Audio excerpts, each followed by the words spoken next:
This was the last time John Paul II appeared before St. Peter's Square.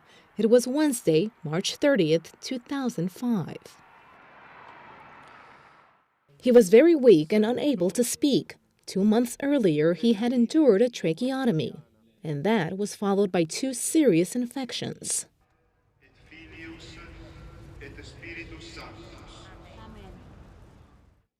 Locals knew his hours were numbered.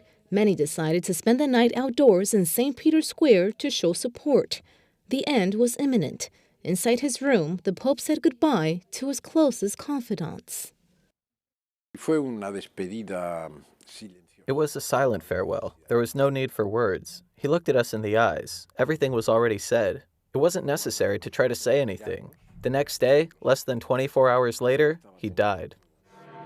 On the night of April 2nd, faithful prayed the rosary under the Pope's window in St. Peter's Square.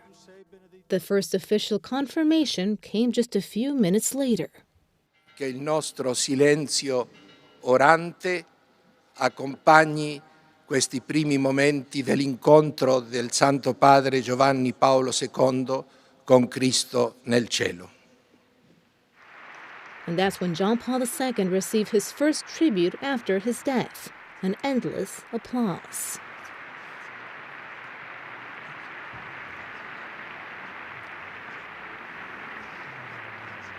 The first prayer recited in the room at the time of his death was not the prayer the Church usually does, which is a prayer for the soul's salvation.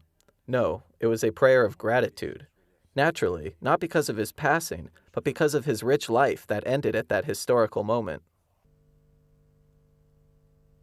The next morning, his remains were taken to the Apostolic Palace so that members of the Roman Curia could pay their respects. A day later, his body was transferred to St. Peter's Basilica. Hundreds of thousands of pilgrims came to give thanks and to say farewell. Less than 24 hours before his death, people began to arrive at St. Peter's Square. It continued to fill up over the following days. At first, Romans came, then from all over Italy. Then people from throughout Europe and around the world came in those days before the funeral and burial of John Paul II.